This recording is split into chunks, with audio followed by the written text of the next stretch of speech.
Gujarat number 1 engineering university Sankalchand Patil university.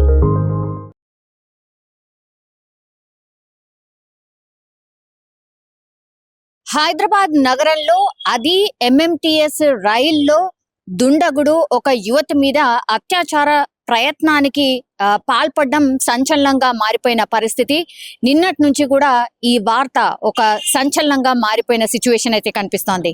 MMTS train లో generally అయితే locally చాలా మంది దూర ప్రాంతాలకు వెళ్లే వాళ్ళు ఎంఎంటీఎస్ రైల్ నే ఆశ్రయిస్తూ ఉంటారు. అట్లాంటిది మేడ్చల్ కి సంబంధించిన యువతి కూడా అట్లనే నిన్న ఆమె సెల్ ఫోన్ పాడవడంతో ఆమె సెల్ ఫోన్ రిపేర్ కోసమని సికింద్రాబాద్ వచ్చింది. సికింద్రాబాద్ లో రిపేర్ చేయించుకున్న తర్వాత మొన్న రాత్రి రిటర్న్ వెళ్తున్నటువంటి సమయంలో ఈ ఇన్సిడెంట్ అయితే జరిగింది. అయితే ఈ ఇన్సిడెంట్ కి సంబంధించి పూర్తి సమాచారం సేకరించే పనిలో పోలీసులు నిమగ్నమైన పరిస్థితి. ఈమె మేడ్చల్ జిల్లాకు సంబంధించిన యువతే. అక్కడి వరకు ఆమె ఎంఎంటీఎస్ ట్రైన్ లో జర్నీ చేస్తోంది, అది కూడా లేడీస్ కంపార్ట్మెంట్ లోనే. లేడీస్ కంపార్ట్మెంట్ లో ఆమె జర్నీ చేస్తున్నప్పుడు ఆ టైంకి ముగ్గురు యువతులు ఉండే. అయితే ఈ అల్వాల్ దగ్గరికి రాగానే ఇద్దరు యువతులు దిగిపోయారు. కేవలం ఆ ఒక్క అమ్మాయి మాత్రమే మేడ్చల్ వరకు వెళ్లాల్సి ఉంది. అయితే ఎప్పుడైతే ట్రైన్ ఆగిందో అల్వాల్లో, అప్పుడు ఆమె ఉన్నటువంటి కంపార్ట్మెంట్ లోకి ప్రవేశించాడు దుండగుడు. ఆ తర్వాత ఆమె మీద అత్యాచారానికి ప్రయత్నం చేశాడు. వెంటనే ఆమె ఏం చేయాలో అర్థం కాక రన్నింగ్ ట్రైన్ నుంచి కిందికి దూకేసిన పరిస్థితి కనిపించింది. సో ఎప్పుడైతే ఆమెకి కిందికి దూకేసిందో పూర్తిగా ఆమెకైతే ఆ ఫేస్ కి గాయాలయ్యాయి.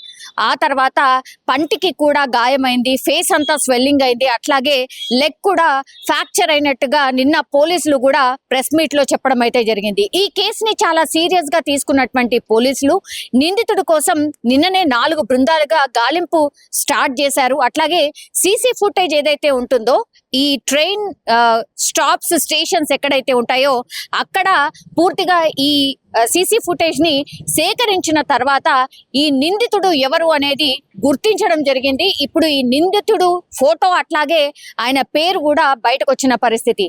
మేడ్చల్ జిల్లా గౌడవెల్లి గ్రామానికి చెందినటువంటి వ్యక్తి. ఈయన పేరు వచ్చేసి మహేష్ గా గుర్తించారు. సో ఈ ఫోటోని తీసుకెళ్లి యువతి ఎక్కడైతే ట్రీట్మెంట్ తీసుకుంటుందో హాస్పిటల్లో ఆమెకు ఫోటో చూపించినప్పుడు ఎస్ ఇతనే అన్నటువంటి నిర్ధారణకు వచ్చిన తర్వాత ఇప్పుడు మహేష్ నైతే పోలీసులు గాలింపు చర్యలు చేపట్టిన తర్వాత ఇప్పుడు మహేష్ పోలీసుల అదుపులో ఉన్నాడు. సో యువతి నిర్ధారించిన తర్వాత ఇప్పుడు మహేష్ నైతే అదుపులోకి తీసుకోవడం జరిగింది. అయితే మహేష్ బ్యాక్గ్రౌండ్ ఏంటి అని పోలీసులు ఎంక్వైరీ చేసినప్పుడు ఇతను పూర్తిగా జులాయిగా తిరగడం, ఆ తర్వాత ఈ 1 సంవత్సరం క్రితమే వాళ్ళ భార్యను వదిలిపెట్టిన పరిస్థితి, అంటే విడాకులైన పరిస్థితి. ఆ తర్వాత గంజాయికి అట్లాగే మత్తు పదార్థాలకు దెన్ ఈ తాగుడికి బానిస అయినటువంటి వ్యక్తిగా పోలీసులు అయితే ఒక కన్క్లూజన్ కి అయితే వచ్చిన పరిస్థితి అయితే కనిపిస్తోంది. సో జులాయిగా తిరగడం అట్లాగే గంజాయి మత్తులో అసలు ఏం చేస్తున్నాడో అర్థం కాని పరిస్థితుల్లో చాలా మంది మీద గతంలో దాడి చేసిన సందర్భాలు కూడా ఉన్నాయి. సో ఇట్లా ఇవన్నీ తట్టుకోలేకనే వాళ్ళ భార్య కూడా అతన్ని విడిచిపెట్టేసింది 1 సంవత్సరం క్రితం అనేటువంటి మాట కూడా ఇప్పుడు పోలీసులు చెప్తున్నటువంటి పరిస్థితి. సో పూర్తిగా జులాయిగా తిరగడం ఒకటి, ఆ తర్వాత గంజాయి తీసుకోవడం అలవాటున్న వ్యక్తి ఇప్పుడు యువతి మీద అత్యాచారానికి ప్రయత్నించినట్టుగా పోలీసులు అయితే చెప్తున్న సిచ్యువేషన్ అయితే కనిపిస్తోంది.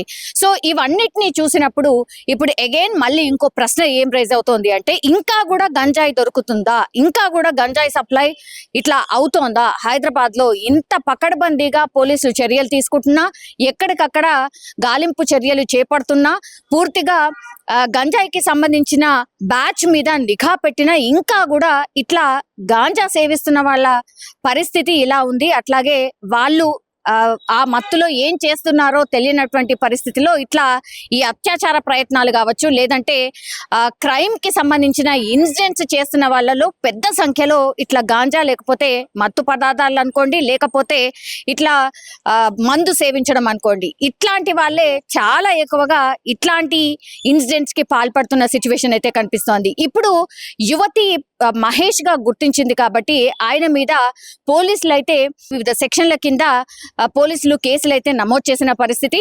నిన్న ఎప్పుడైతే యువతి ట్రైన్ నుంచి దూకేసిన తర్వాత ఆమెకు గాయాలయ్యాయి. ఆ తర్వాత ఆమెను గాంధీ హాస్పిటల్ కి తరలించారు.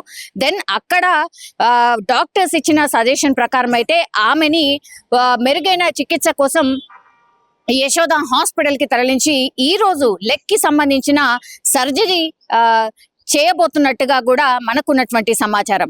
సో ఒక పురోగతి సాధించినట్టే అనుకోవచ్చు. వితిన్ 24 గంటల్లోనే పోలీసులు ఈ నిందితుడు ఎవరు అనేది ఛేదించడం, గుర్తించడం, ఆ తర్వాత వాళ్ళ అదుపులో ఉండడం, ఇది నిజంగానే ఒక రకంగా పోలీసులు చాలా పకడ్బందీగా అట్లాగే చాలా స్ట్రిక్ట్ గా ఇలాంటి కేసెస్ మీద దృష్టి సారించినట్టు మనకైతే అర్థమవుతోంది. కానీ ఈ MMTS ట్రైన్ నుంచి యువతి అత్యాచార ప్రయత్నానికి గురైంది. ఆ తర్వాత ట్రైన్ నుంచి దూకేసింది. ఆమెకు గాయాలైన పరిస్థితి ఉంది. అట్లాగే ఈ నిందితుడి కోసం గాలింపు చర్యలు చేపడుతున్నారు అన్న వార్త తెలిసిన తర్వాత మాత్రం చాలా మంది అయితే ఒక రకంగా పానిక్ అయిపోయినారు. బికాజ్ MMTS ట్రైన్ లో చాలా మంది జర్నీ చేస్తుంటారు. అట్లాగే అందులో చాలా తక్కువ ప్రైస్ లో డిస్టెన్స్ కూడా చాలా ఎక్కువగా వెళ్తుంది. అట్లాగే ఫాస్ట్ గా వెళ్ళొచ్చు, ట్రాఫిక్ ఇబ్బందులు ఉండవు అనే దృష్టితోనే చాలా మంది ఈ MMTS ట్రైన్స్ ని ఆశ్రయిస్తూ ఉంటారు.